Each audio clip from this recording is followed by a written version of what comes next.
In the name of Allah, the most beneficent and the most merciful. Assalamu alaikum wa rahmatullahi wa barakatuh.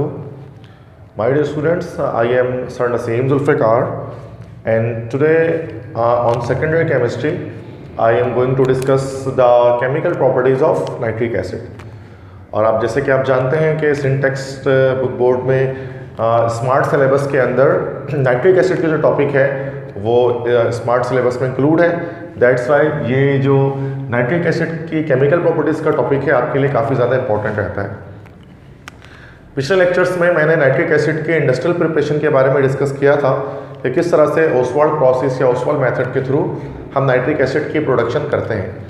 आज हम discuss करते हैं कि nitric acid इसकी chemical properties क्या होंगी और उसके सबसे जो मोस्ट इम्पॉर्टेंट केमिकल प्रॉपर्टी है जो कि स्टूडेंट जिसके लिए ज़्यादातर बहुत परेशान रहते हैं और उसको उन रिएक्शंस को कंप्लीट करना थोड़ा सा मुश्किल होता है स्टूडेंट्स के लिए, वो है oxidation reactions of nitric acid या oxidising property of nitric acid, कि किस तरह से नाइट्रिक एसिड एक ऑक्सीडाइजिंग एजेंट है और वो किस तरह से अपने इस ऑक्सीडेशन रिएक्शंस को परफॉर्म करता है और किस तरह के प्रोडक्ट्स मिलते हैं। आज हम इसके बारे में डिस्कस करेंगे डिटेल में, ठीक है। तो oxidising properties of nitric acid ये हमारे आज का टॉपिक है कि नाइट्रिक एसिड जो है ना वो एक स्ट्रॉन्ग ऑक्सीडाइजिंग एजेंट है। जितने भी एसिड्स होते हैं वो सारे के सारे ऑक्सीडाइजिंग एजेंट होते हैं, तो नाइट्रिक एसिड भी एक स्ट्रॉन्ग ऑक्सीडाइजिंग एजेंट है। अब ये ऑक्सीडाइजिंग एजेंट क्या होता है? ऑक्सीडाइजिंग एजेंट वो होता है जो खुद रिड्यूस होता है और जिसके साथ रिएक्शन कर रहा होता है उसको ऑक्सीडाइज कर देता है। So that compound is called या that species is called oxidising agent in chemistry, ठीक है। तो ऑक्सीडाइजिंग एजेंट क्या होता है? जो खुद रिड्यूस होगा और जिसके साथ रिएक्शन करेगा उसको ऑक्सीडाइज कर देगा।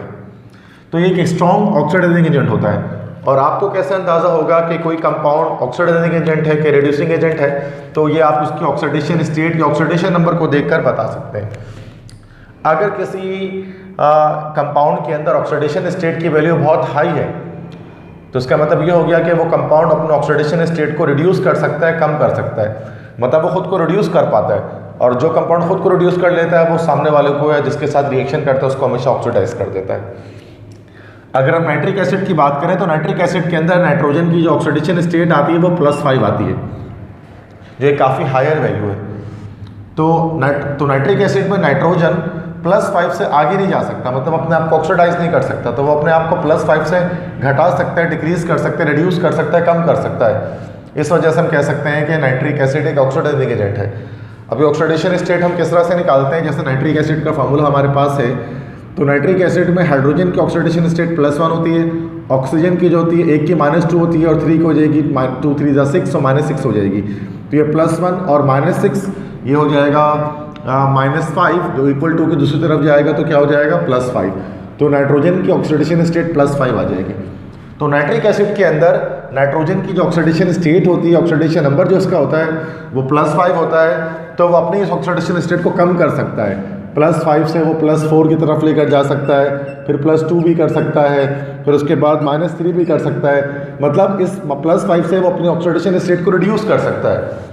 इस वजह से चूँकि खुद को रिड्यूस कर रहा है, जो जिसके साथ रिएक्शन करेगा उसको हमेशा ऑक्सीडाइज करेगा। That's why nitric acid is an oxidising agent. So you don't have to cram up के नाइट्रिक एसिड ऑक्सीडाइजिंग एजेंट ही है, आप इसको कॉन्सेप्चुअली भी देख सकते हैं। और मैंने क्या कॉन्सेप्ट दिया आपको कि अगर किसी कंपाउंड के अंदर हाइड्रोजन ऑक्सीजन के अलावा दूसरी कोई भी अगर उसके अंदर एलिमेंट मौजूद है, उसकी ऑक्सीडेशन स्टेट की वैल्यू अगर हाई है तो उसका मतलब कि वो ऑक्सीडाइजिंग एजेंट होगा, ठीक है। और अब ऑक्सीडेशन करेगा, इसका मतलब अब किस तरह से ऑक्सीडेशन करेगा? मल्टीपल रिएक्शंस होते हैं ऑक्सीडेशन के इसके। तो the degree of oxidation is directly related to the reactivity of metal and inversely related to the concentration of acid. इस पॉइंट को समझें कि जब भी नाइट्रिक एसिड किसी भी मेटल के साथ रिएक्शन करेगा तो वो रिएक्शन में ऑक्सीडेशन की डिग्री, मतलब कितनी ज़्यादा ऑक्सीडेशन होगी, वो डायरेक्टली रिलेटेड होगा रिएक्टिविटी ऑफ मेटल से। मतलब जितना ज़्यादा रिएक्टिव मेटल होगा उतनी ज़्यादा ऑक्सीडेशन होगी, जो उतनी स्ट्रॉन्गर ऑक्सीडेशन होगी। और अगर मेटल की रिएक्टिविटी डाउन होगी तो जो ऑक्सीडेशन जो है वो भी डाउन होगी, ठीक है। और inversely related to the concentration of acid, मतलब जितना ज़्यादा एसिड कंसंट्रेटेड होगा उतनी कम ऑक्सीडेशन होगी, और अगर आप एसिड की कंसंट्रेशन कम कर दोगे तो क्या होगा, ऑक्सीडेशन जो है वो बढ़ जाएगी, ऑक्सीडेशन ज़्यादा हो जाएगी। ठीक है, अब इसी एक पॉइंट को देखते हुए मैंने कुछ केसेस को यहाँ पर लिखा है कि 5 केसेस हैं जिस पर हम इस रिएक्शन को देखते हैं, और आपको रिएक्शन को देखकर अंदाज़ा हो जाता है कि आखिरकार क्या डिजायर्ड प्रोडक्ट आपको हासिल होने वाला है। तो ये पेपर के अंदर ये इस तरह से आपके पास जो है वो क्वेश्चंस आ जाते हैं कि आपको रिएक्शन को कंप्लीट और बैलेंस करना होता है। तो मोस्ट ऑफ द स्टूडेंट्स क्या करते हैं, उसको क्रैम अप करते हैं, उसे याद करते हैं, रट्टा लगाते हैं, but you don't have to memorize this things. हम इसको जो है वो एक ट्रिक के जरिए या कॉन्सेप्ट के थ्रू भी इसको हम समझ सकते हैं। तो सबसे पहला केस है कि अगर आपके पास लेस रिएक्टिव मेटल्स हों, लेस रिएक्टिव मेटल और मेटल की रिएक्टिविटी डाउन हो, जैसे कि कॉपर और सिल्वर, ये लेस रिएक्टिव मेटल्स होते हैं, इनका रिएक्शन अगर आप कंसंट्रेटेड नाइट्रिक एसिड से कर दें तो इन दैट केस क्या होगा, ये लीस्ट रिएक्टिव मेटल जो है वो इस नाइट्रिक एसिड से रिएक्शन करके सॉल्ट की फॉर्मेशन करेगा, then NO2 nitrogen dioxide gas बनेगी और साथ में वाटर बनेगा। ठीक है, अब ये NO2 जो बनेगा, नाइट्रोजन डाइऑक्साइड गैस बनेगा, इसमें आप देख सकते हैं कि ऑक्सीजन की ऑक्सीडेशन स्टेट यहाँ पर एक की -2 होती है, 2 की -4 है, तो नाइट्रोजन यहाँ पर हो गया +4, तो नाइट्रोजन की ऑक्सीडेशन स्टेट यहाँ पर +4 है, तो मतलब नाइट्रोजन यहाँ नाइट्रिक एसिड +5 से, नाइट्रोजन यहाँ पर +5 से +4 पर शिफ्ट कर दिया। मतलब जस्ट एक पॉइंट समझ जाए कि जो है उसकी रिडक्शन हुई है, एक पॉइंट नाइट्रिक एसिड ने अपने आप को रिड्यूस किया है, तो +5 से +4 पर चला गया है। तो ये बहुत ज़्यादा हायर डिग्री ऑफ ऑक्सीडेशन नहीं है, बल्कि लेसर डिग्री ऑफ ऑक्सीडेशन है। क्यों? बिकॉज आपने जो यहाँ पर मेटल इस्तेमाल किया है वो लेस रिएक्टिव है, इसका मतलब ऑक्सीडेशन कम होगी, और नाइट्रिक एसिड भी आपने कंसनट्रेटेड यूज़ कर लिया, और जितना ज़्यादा कंसनट्रेशन होगी ऑक्सीडेशन उतनी लो होगी। तो आपने दोनों कंडीशंस के अकॉर्डिंग यहाँ पर क्या कर दिया है कि आपने ऑक्सीडेशन यहाँ पर कम कर दी है, इसलिए ये सॉल्ट तो बनना ही बनना है, सॉल्ट बनेगा और वाटर तो बनेगा ही ऑक्सीडेशन रिएक्शंस के अंदर, और साथ में नाइट्रिक एसिड रिड्यूस होकर NO2 बन जाएगा। NO2 क्यों बनेगा? जो कि नाइट्रोजन यहाँ पर +4 पे मौजूद है। ठीक है, तो ये लेसर डिग्री ऑफ ऑक्सीडेशन यहाँ पर हो रही है। तो अब हम यहाँ पर रिएक्शन को चेक करने से पहले मैं बाकी केसेस भी आपको बता देता हूँ। नेक्स्ट, अगर आप लेस रिएक्टिव मेटल्स अगर आप लेंगे और उसका जो है वो नाइट्रिक एसिड डाइल्यूट के साथ रिएक्शन करेंगे, अब यहाँ पर आपने क्या किया, चूंकि डाइल्यूट कर दिया तो ऑक्सीडेशन थोड़ी सी बेहतर होगी या ज़्यादा ऑक्सीडेशन होगी, तो सॉल्ट और वाटर तो बनेगा, लेकिन ये नाइट्रिक एसिड जो है वो क्या होगा कि +5 था ना, +5 से शिफ्ट करके +2 पे कन्वर्ट हो जाएगा, मतलब थोड़ी सी और रिडक्शन हो जाएगी इस नाइट्रिक एसिड की। ठीक है, तो ये NO की बात कर ले तो this is nitric oxide gas, nitrogen monoxide भी इसको हम कह सकते हैं, नाइट्रिक ऑक्साइड गैस भी कह सकते हैं इसको हम, क्योंकि ऑक्सीजन यहाँ पर -2 में है तो नाइट्रोजन यहाँ पर +2 हो जाएगा। तो मतलब पिछले वाले से ज़्यादा अच्छी ऑक्सीडेशन हुई है, नाइट्रिक एसिड ज़्यादा रिड्यूस हो गया है। क्यों ज़्यादा रिड्यूस हुआ है? क्योंकि यहाँ पर आपने नाइट्रिक एसिड डाइल्यूट यूज़ किया है, जितना ज़्यादा डाइल्यूशन होगी उतनी अच्छी जो है वो आप कह लो कि क्या चीज़ होगी भाई, आपके पास ऑक्सीडेशन होगी। थर्ड केस में आप क्या है कि अब आपने मेटल्स को मोर रिएक्टिव कर दिया, ज़्यादा रिएक्टिव कर दिया। जब मेटल्स आपके ज़्यादा रिएक्टिव हो जाएंगे, मोर रिएक्टिव मेटल्स हो जाएंगे, जैसे कि मैग्नीशियम या जिंक, ये आपके मोर रिएक्टिव मेटल्स कहलाते हैं, और इनका रिएक्शन आप डाइल्यूट नाइट्रिक एसिड के साथ आप करेंगे, तो आपने रिएक्शन चलो डाइल्यूट यूज़ किया है तो मतलब ऑक्सीडेशन ज़्यादा होगी, और उसके साथ यहाँ पर आपने मेटल को भी मोर रिएक्टिव कर दिया है, मतलब पिछले वाले से केस 2 से भी ज़्यादा अच्छी ऑक्सीडेशन आपको केस 3 के अंदर मिलेगी। ठीक है, तो केस 1 में सबसे कम ऑक्सीडेशन हो रही थी, मतलब नाइट्रिक एसिड बहुत कम रिड्यूस हो रहा था, केस 2 में थोड़ा ज़्यादा रिड्यूस हो गया, केस 3 में उससे ज़्यादा रिड्यूस हो जाएगा, और सॉल्ट और वाटर तो बनेगा, और उसके साथ बनेगा N2O। N2O को हम नाइट्रस ऑक्साइड भी कह सकते हैं, डाई नाइट्रोजन मोनोऑक्साइड भी कह सकते हैं, और इसी को उर्फ़े आम में लाफिंग गैस भी कहा जाता है। इसी को हम लाफिंग गैस भी कहते हैं कि ये एक ऐसी गैस है जो कि आपके थ्रोट में इरिटेशन पैदा करती है। अगर आप इसको सूंघ लें तो क्या होता है कि बहुत ज़्यादा हंसी आती है, तो इसको हम कहते हैं लाफिंग गैस, तो मतलब हंसाने वाली गैस। ठीक है, जिसको आप सूंघ लें तो आपको काफ़ी ज़्यादा हंसी आए। तो नाइट्रिक ऑक्साइड की अगर हम बात करें, N2O की बात करें, तो उसकी ऑक्सीडेशन नंबर यहाँ पर अगर मैं निकाल कर दिखाऊँ तो देखो N2O ये ओवरऑल बराबर हो गया 0 के। ठीक है, तो ये हो जाएगा N × 2 + 0 it is equal to, sorry not oxygen equal to 0, oxygen की ऑक्सीडेशन स्टेट होती है -2 इक्वल टू 0, तो नाइट्रोजन -2 इक्वल टू 0, तो नाइट्रोजन ×2 इक्वल टू +2, और नाइट्रोजन इक्वल टू +2/2, तो ये आ गया आपके पास 1। ठीक है। तो इस तरह से ऑक्सीडेशन स्टेट को निकालते हैं। तो यहाँ पर नाइट्रोजन की ऑक्सीडेशन स्टेट जो है वो +1 निकली है, +1 आई है, ठीक है। तो इसका मतलब कि पिछले वाले से भी ज़्यादा अच्छी ऑक्सीडेशन है, पिछले वाले में +2 था, तो यहाँ पर आपके पास जो है वो +1 मौजूद है। क्यों? क्योंकि आपने मेटल्स को इस बार और रिएक्टिव कर दिया है। अच्छा, अगर केस 4 में क्या होगा, फिर मोर रिएक्टिव मेटल लें और नाइट्रिक एसिड अब आप वेरी डाइल्यूट, पिछले वाले से ज़्यादा डाइल्यूट कर दें, तो अब कंसंट्रेशन और कम हो गई, तो और अच्छी ऑक्सीडेशन, केस 3 से भी अच्छी ऑक्सीडेशन आपको यहाँ पर मिलेगी। नाइट्रिक एसिड और ज़्यादा रिड्यूस अपने आप को कर लेगा और ये सॉल्ट बनेगा, और सॉल्ट के साथ वाटर तो बनेगा, और साथ में NH4NO3 मतलब अमोनियम नाइट्रेट बनेगा। अब अमोनियम नाइट्रेट में आप देखें, ये जो नाइट्रिक, अगर आप इसमें बात करें तो यहाँ पर H4 हाइड्रोजन एक की जो है वो कह लो कि +1 होती है, 4 की +4 हो गई, NO3 -1 होता है नाइट्रेट, ठीक है। तो +4 और -1 तो ये +4 और -1 +3 हुआ, तो नाइट्रोजन यहाँ पर क्या हो गया, -3 हो गया, इक्वल टू जिस तरफ अगर जाएगा तो यहाँ पर उससे ज़्यादा बहुत बेहतरीन आपको यहाँ पर ऑक्सीडेशन मिली है। क्यों? चूँकि यहाँ पर आप देख सकते हो कि नाइट्रोजन यहाँ पर +5 से शिफ्ट होकर -3 तक पहुँच गया है, और ये मैक्सिमम स्टेट होती है, ठीक है, कि नाइट्रोजन +5 से +4 तक जा सकता है, +2 तक जा सकता है, +1 तक जा सकता है, और फाइनली -3 से और आगे नहीं जा सकता। तो ये बेस्ट ऑक्सीडेशन आपको केस नंबर 4 में मिली, चूँकि आपने नाइट्रिक एसिड को बहुत ज़्यादा डाइल्यूट कर दिया, कंसंट्रेशन बहुत डाउन कर दी है, और साथ में मेटल बहुत ज़्यादा रिएक्टिव आपने यहाँ पर यूज़ कर लिया, ठीक है। तो आप देख सकते हैं कि यहाँ पर जो बाय प्रोडक्ट आपको मिल रहा है, नाइट्रोजन डाइऑक्साइड मिल रहा है, नाइट्रिक ऑक्साइड मिल रहा है, नाइट्रस ऑक्साइड मिल रहा है, अमोनियम नाइट्रेट मिल रहा है, तो इसके पीछे कुछ एक रीज़न है, आपको इसको रट्टा लगाने की जरूरत नहीं है, आप इसका कॉन्सेप्ट समझें। अच्छा, केस 5 जो है वो केस 1 की तरह, अगर आप नॉन मेटल अगर आप ले लें कोई भी, जैसे सल्फर, फॉस्फोरस, सिलिकॉन, तो नॉन मेटल्स के साथ अगर आप नाइट्रिक एसिड कंसंट्रेटेड का रिएक्शन करेंगे तो सेम क्या होगा, इस बार सॉल्ट नहीं फॉर्म होगा, बल्कि नॉन मेटल्स के जब नाइट्रिक एसिड से रिएक्शन होता है, तो जब नॉन मेटल्स का नाइट्रिक एसिड से रिएक्शन होता है तो सॉल्ट की वजह एसिड की फॉर्मेशन होती है, और साथ में NO2 और वाटर ये बनता है, ठीक है। क्योंकि आपने कंसंट्रेटेड ले लिया तो नॉन मेटल्स एक तरह से लेस रिएक्टिव मेटल्स की तरह से बिहेव करते हैं, और NO2 और वाटर की फॉर्मेशन होती है। तो ये मैंने आपको बता दिया कि किस तरह के कंपाउंड्स जो है वो बनते हैं, किस तरह के कंपाउंड्स बनते हैं जब नाइट्रिक एसिड की ऑक्सीडेशन कराई जाती है, जब उसका किसी मेटल से रिएक्शन होता है, तो वो किस तरह से डिपेंड करता है कि मेटल्स की रिएक्टिविटी पर और एसिड की कंसंट्रेशन पर, ठीक है। तो ये 5 केसेस हैं। अब हम आते हैं रिएक्शन को पहले कंप्लीट करते हैं और फाइनली उसके बाद आप बैलेंस करेंगे। तो फर्स्ट रिएक्शन आप देखेंगे, कॉपर के साथ नाइट्रिक एसिड कंसंट्रेटेड, चूंकि लेस रिएक्टिव मेटल है और कंसंट्रेटेड नाइट्रिक एसिड है, कॉपर यहाँ पर हो जाएगा कॉपर नाइट्रेट CuNO3। अब यहाँ पर चूंकि नाइट्रिक एसिड खुद रिड्यूस हो रहा है, इस कॉपर को ऑक्सीडाइज करेगा, तो ये 0 से जो है वो +2 पर आ जाएगा, और नाइट्रिक जो है वो नाइट्रेट आयन होता है -1, ठीक है। तो ये प्लस वैलेंसी जो है इस तरह से कॉपर की +2 वैलेंसी नाइट्रेट के नीचे चले जाएगी, ठीक है, और साथ में NO2 बनेगा, और NO2 के साथ जो है उसमें वाटर की फॉर्मेशन हो जाएगी, ठीक है। अभी बैलेंस आखिरी में करूँगा at the end of the lecture, अभी जस्ट हम रिएक्शन को कंप्लीट कर रहे हैं। नेक्स्ट डाइल्यूट, अगर हम रिएक्शन करेंगे कॉपर का मेटल का डाइल्यूट नाइट्रिक एसिड के साथ, तो सेम वही कि आपके पास पहले तो आपके पास सॉल्ट बन जाएगा कॉपर नाइट्रेट का, कॉपर की ऑक्सीडेशन से, उसके बाद NO नाइट्रिक ऑक्साइड बनेगा, एंड देन वाटर की फॉर्मेशन होगी।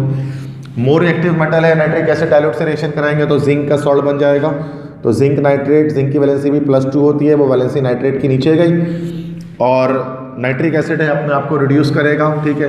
तो आखिरकार N2O बनेगा, नाइट्रस ऑक्साइड, और साथ में वाटर की लिबरेशन होगी। नेक्स्ट जिंक के बाद नाइट्रिक एसिड वेरी डाइल्यूट है, तो अगेन जिंक नाइट्रेट की फॉर्मेशन होगी, और जिंक नाइट्रेट की फॉर्मेशन के साथ NH4NO2 बनेगा, सॉरी NO3 बनेगा, अमोनियम नाइट्रेट, और साथ में H2O वाटर की फॉर्मेशन हो जाएगी। नॉन मेटल्स के साथ रिएक्शन होगा तो क्या होगा भाई, एसिड्स की फॉर्मेशन होगी। सल्फर नाइट्रिक एसिड से रिएक्शन करेगा, सल्फर का रेस्पेक्टिव एसिड बन जाएगा, और सल्फर का जो रेस्पेक्टिव एसिड होता है वो होता है H2SO4 सल्फ्यूरिक एसिड, और इसके साथ NO2 और वाटर की फॉर्मेशन हो जाएगी।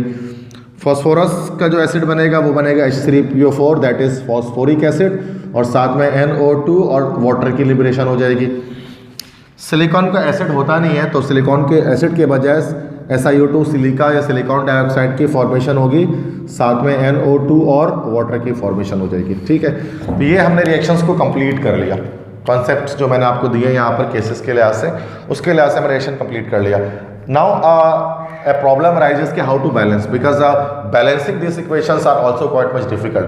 So you know that there are two types of balancing methods. Balance करने के दो तरीके हमारे पास एग्जिस्ट करते हैं। पहला तरीका तो ये होता है कि इंस्पेक्शन मेथड से हम इस रिएक्शंस को बैलेंस कर लें। जैसे इंस्पेक्शन मेथड से मैं बैलेंस कर रहा हूँ फर्स्ट इक्वेशन को, ये कॉपर 1 है बैलेंस्ड है, हाइड्रोजन 1 है। अच्छा, जब इंस्पेक्शन मेथड से बैलेंस करते हैं तो एक बात याद रखते हैं कि भाई ऑक्सीजन को finally at the very and at the last हम बैलेंस करेंगे, ठीक है, इंस्पेक्शन मेथड में। तो हाइड्रोजन 1 है, हाइड्रोजन 2 है, तो हाइड्रोजन को 2 करना, तो यहाँ पर हमने हाइड्रोजन को 2 कर लिया, ठीक है। नाइट्रोजन 2 है, नाइट्रोजन 2 + 1 3 है, तो नाइट्रोजन 3 है, तो यहाँ पर हमने 2 को हटाकर 3 कर लिया। अब हाइड्रोजन डिसबैलेंस हो गया, हाइड्रोजन 3 हो गया, और यहाँ हाइड्रोजन 2 है तो यहाँ 2 कर दिया। हाइड्रोजन 4 हो गया, यहाँ पर हमने 3 को हटाकर 4 कर दिया। देन नाइट्रोजन 4 है और यहाँ पर हाइड्रोजन 2 और 1 3 है, यहाँ पर 2 कर दिया हमने। नाइट्रोजन बैलेंस हो गया, कॉपर भी बैलेंस है। ऑक्सीजन की बात कर लें तो ऑक्सीजन 4 3 12 है, 3 2 6, 6 + 4 + 2 12, और यहाँ पर ये आपके पास इक्वेशन बैलेंस हो गया इंस्पेक्शन मेथड से ही, ठीक है। नेक्स्ट उसके बाद लेस रिएक्टिव मेटल्स में आए तो यहाँ पर कॉपर 1 है और कॉपर 1 है, कॉपर बैलेंस है। हाइड्रोजन 1 है, हाइड्रोजन 2 है, हाइड्रोजन डिसबैलेंस है, 2 लगा के हाइड्रोजन बैलेंस कर लिया। नाइट्रोजन 2 है, नाइट्रोजन 2 + 1 3 है, 2 हटाए, यहाँ पर 3 कर लिया, और यहाँ पर नाइट्रोजन बैलेंस हो गया। हाइड्रोजन 3 है, हाइड्रोजन 2 है, 2 लगा दिया, 4 हो गया। यहाँ पर हाइड्रोजन को 4 कर लिया, नाइट्रोजन 4 है, यहाँ पर 2 + 1 3 है, यहाँ पर 3 कर लिया। यहाँ पर नाइट्रोजन 4 है और यहाँ पर 2 + 1 3 है, तो 2 कर लिया, तो 2 + 2 4 नाइट्रोजन हो गए ना। ऑक्सीजन की बात करें 4 3 12, और यहाँ पर कितना 3 2 6, 6 + 2 8, 8 + 2 10, ऑक्सीजन डिसबैलेंस हो गया। अब यहाँ पर आप स्टक हो जाएंगे कि ऑक्सीजन को अब आपको बढ़ाना है। अब ऑक्सीजन को आप यहाँ पर बढ़ाएं कि यहाँ पर बढ़ाएं कि यहाँ पर बढ़ाएं, इससे इंस्पेक्शन मेथड क्या होता है, थोड़ा सा डिफिकल्ट हो जाता है। तो इन दैट सिनेरियो हम क्या करते हैं, अगर आपको याद है कि फर्स्ट ईयर चैप्टर नंबर 7 में आपने आयन इलेक्ट्रॉन मेथड पढ़ा था बैलेंसिंग के लिए, तो हम केस नंबर 2 3 4 को हम कोशिश करते हैं कि हम उसको आयन इलेक्ट्रॉन मेथड से बैलेंस कर लेंगे, ठीक है। तो मैं भी आपको बता देता हूँ सिंपल पेपर के किस तरह से वो किया जाता है। केस नंबर 5 में अगर हम देखें बैलेंस कर लें तो उसकी एक नॉर्मल ट्रिक के थ्रू हम इसको बैलेंस कर सकते हैं, और वो ट्रिक क्या है, देखें सल्फर किस ग्रुप का एलिमेंट है, 6 ग्रुप का एलिमेंट है, तो नाइट्रिक एसिड के साथ 6 लगा दो और NO2 के साथ आप 6 लगा दो, ठीक है। तो देखें सल्फर 1 हाइड्रोजन 6, हाइड्रोजन 2 + 2 = 4, और यहाँ पर हाइड्रोजन पर 2 लगा दो तो 6 हो गया। नाइट्रोजन 6, ऑक्सीजन 6 = 18, और यहाँ पर 6 = 12 + 2 14, और 14 + 4 18 बैलेंस हो गया।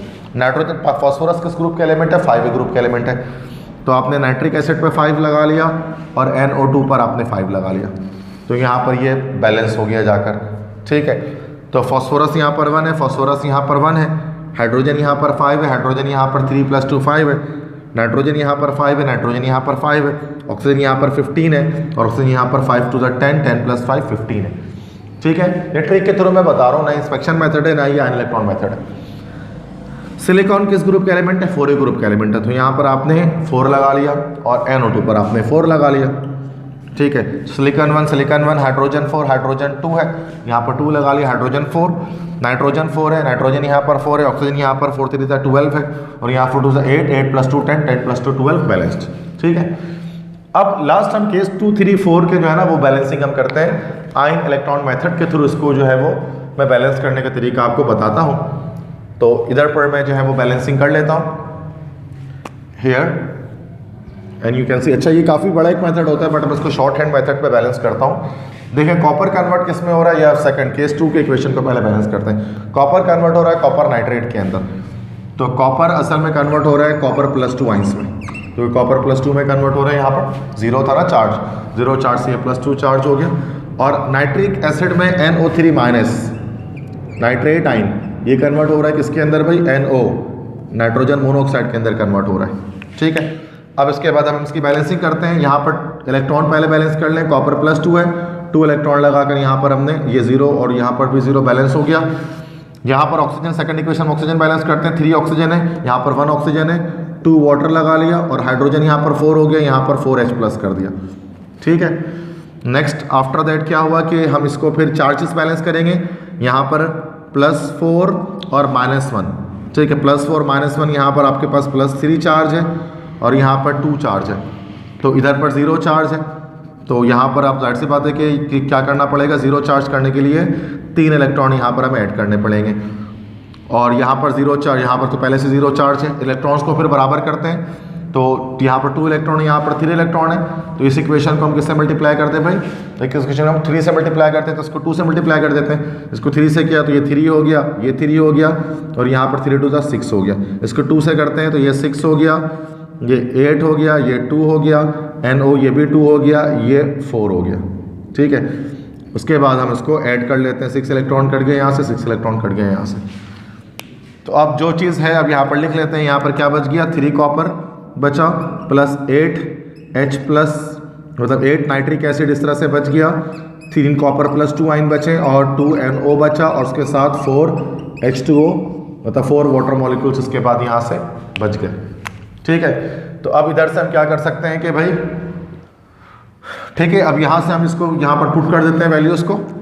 तो यहाँ पर हो गया 3 कॉपर और 8 HNO3, तो यहाँ से हमने लगा लिया, सॉरी यहाँ 3 कॉपर यहाँ हो गया, 8 nitric acid, next is 3 copper nitrate, तो 3 कॉपर नाइट्रेट, 2 NO तो 2 NO कर दिए यहाँ पर। ठीक है, और यहाँ 4 H2O तो 4 H2O कर दिया।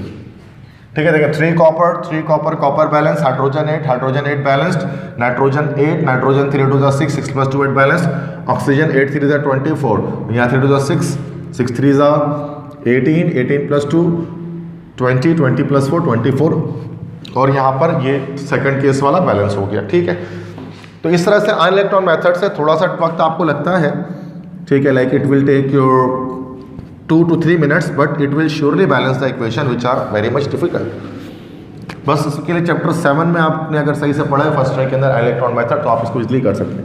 केस 3 में देखें क्या करना है, जिंक है, जिंक कन्वर्ट हो रहा है जिंक +2 में। ठीक है भाई, और इसके साथ जो है वो आपके पास नाइट्रेट यहाँ पर जो आयन है NO3- ये कन्वर्ट हो रहा है किसमें, N2O में ये कन्वर्ट हो रहा है। तो सबसे पहले इलेक्ट्रॉन बैलेंस कर लेना, यहाँ 0 इलेक्ट्रॉन है, यहाँ +2 है, तो 2 इलेक्ट्रॉन लगाकर यहाँ पर इलेक्ट्रॉन को बैलेंस कर लिया। यहाँ पर अच्छा, अब यहाँ पर ऑक्सीजन 3, ऑक्सीजन 1 है, यहाँ पर 2 H2O लगाया, ऑक्सीजन दोनों तरफ 3 हो गए। हाइड्रोजन यहाँ पर 4 है, यहाँ पर हाइड्रोजन 1 भी नहीं। अच्छा, यहाँ पर डायरेक्ट आपको ऑक्सीजन बैलेंस करना शुरू नहीं करना है, लेकिन नाइट्रोजन यहाँ पर 2 है, नाइट्रोजन यहाँ पर 1 है, पहले नाइट्रोजन बैलेंस कर लें 2 लगा के, उसके बाद अब आप ऑक्सीजन बैलेंस करें। 3 2 6 और यहाँ पर 1 है। ठीक है, तो यहाँ पर आपने 5 H2O लगा लिया, और 10 हाइड्रोजन है, तो यहाँ पर आपने 10 H+ कर लिया। ठीक है, अब इलेक्ट्रॉन को बैलेंस करना है, तो ऊपर तो इलेक्ट्रॉन बैलेंस है, नीचे बात कर लें तो यहाँ पर 10 H+ है, और ये -2, तो ये 10 H+ है, और यहाँ पर जो है वो ये -2 है। ठीक है, तो ये हो गया आपके पास प्लस का 8 यहाँ पर हो गया, और यहाँ पर 0 है, तो आपको यहाँ पर क्या करना पड़ेगा भाई, 8 इलेक्ट्रॉन लगाने पड़ेंगे। तो यहाँ पर आपने क्या कर दिया भाई, 8 इलेक्ट्रॉन यहाँ पर आपने इसको यूज़ कर लिया। ठीक है, तो after that what will be happen कि हम इसके बाद इलेक्ट्रॉन्स को बराबर कर लेते हैं। यहाँ पर 2 इलेक्ट्रॉन है, यहाँ पर 8 इलेक्ट्रॉन है, तो इसको हमने 4 से मल्टीप्लाई कर दिया, तो 4 जिंक 4 Zn+2 और 8 इलेक्ट्रॉन हो गए, और यहाँ पर इसको सेम ऐसे ही हमने छोड़ दिया, ये इलेक्ट्रॉन से इलेक्ट्रॉन कैंसिल आउट हो गए।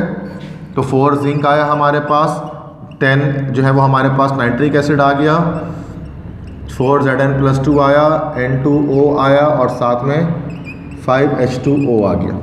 ठीक है, तो अब यहाँ पर हम वैल्यूज़ को पुट कर देते हैं, that is 4 zinc and this is 10 nitric acid, this is 4 zinc nitrate, this is N2O and this is 5 water. So let's see if the equations are balanced or not.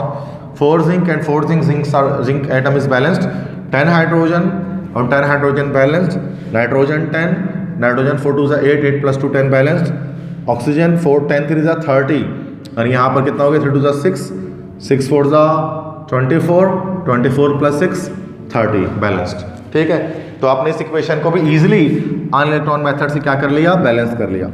अब हमारे पास just last एक equation रहती है जो कि case number 4 वाली है, जिसको हम बैलेंस करना सीखते हैं कि किस तरह से विदाउट क्रैमिंग, बिना रट्टा लगाए, जस्ट हम कॉन्सेप्ट के थ्रू उसको बैलेंस कर सकते हैं आयन इलेक्ट्रॉन मेथड से। तो जिंक देखिए कन्वर्ट हो रहा है जिंक +2 में अगेन, तो जिंक जो है वो जिंक +2 बन रहा है, और उसके साथ नाइट्रिक एसिड में नाइट्रेट आयन इस बार कन्वर्ट किस में हो रहा है। अब ये नाइट्रेट आयन तो सेम है, तो ये नाइट्रेट आयन को हटा देंगे, NH4+ सिर्फ लिख देंगे। ठीक है, अमोनियम आयन में कन्वर्ट हो रहा है। अब यहाँ पर हम इसको बैलेंस करते हैं, तो पहले तो 2 इलेक्ट्रॉन लगा के बस यहाँ पर सब चीज़ें बैलेंस हो गई।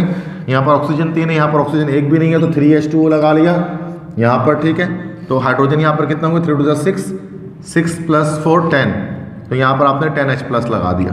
अब इलेक्ट्रॉन नीचे बैलेंस कर लिया, 10 + 10 और प्लस मतलब 10 हो गया और 10 - 1, तो यह +9 होगी, यहाँ पर +1 मौजूद है। तो जस्ट आपको क्या करना पड़ेगा, 8 इलेक्ट्रॉन लगाना पड़ेगा दोनों तरफ चार्जेस को, +1 बैलेंस करने के लिए। ये यहाँ पर उसके बाद फिर 8 इलेक्ट्रॉन है, यहाँ पर 2 इलेक्ट्रॉन है, इसको 4 से मल्टीप्लाई कर दें, 4 Zn 4 Zn + 2 और 8 इलेक्ट्रॉन। ठीक है, तो 8 इलेक्ट्रॉन से 8 इलेक्ट्रॉन कैंसिल आउट हो गए और क्या बच गया आपके पास, 4 जिंक बचा, उसके बाद 10 नाइट्रिक एसिड बचा, 4 जिंक + 2 आइंस बच गए, अमोनियम आइन बच गया और 3 H2O 3 वाटर मॉलिक्यूल्स बच गए। ठीक है, तो यहाँ पर 4 जिंक कर दिया आपने, ठीक है, 10 नाइट्रिक एसिड कर दिया आपने यहाँ पर, फिर यहाँ पर 4 जिंक नाइट्रेट कर लिया, NH4N3 को ऐसे छोड़ा और यहाँ पर आपने 3 वाटर मॉलिक्यूल्स कर लिए। Now let's see the balance, equation is balanced और नॉट।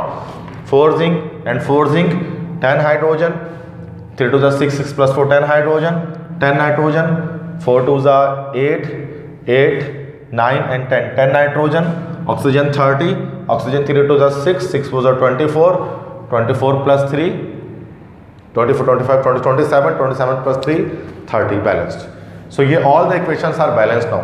तो मैंने सिर्फ इक्वेशन 1 को मैंने इंस्पेक्शन मेथड से बैलेंस किया, 2, 3, 4 को मैंने बैलेंस किया आयन इलेक्ट्रॉन मेथड से, जो मैंने यहाँ पर आपको शो किया किस तरह से बैलेंस करना है, और इसके लिए मैंने आपको ट्रिक दे दी। वैसे आयन इलेक्ट्रॉन मेथड से भी बैलेंस हो सकता था, बस एज अ ट्रिक मैंने इसको आपको बता दिया। अगर आप चाहें तो इन जो केस 5 की इक्वेशंस हैं उनको भी आप इन्हीं मेथड से, आयन इलेक्ट्रॉन मेथड से बैलेंस कर सकते हैं।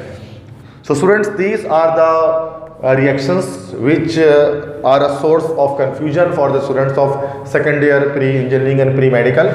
तो यहाँ पर मैंने आपको बताया कि किस तरह से नाइट्रिक एसिड जो है वो अपनी ऑक्सीडेशन रिएक्शंस को शो करता है।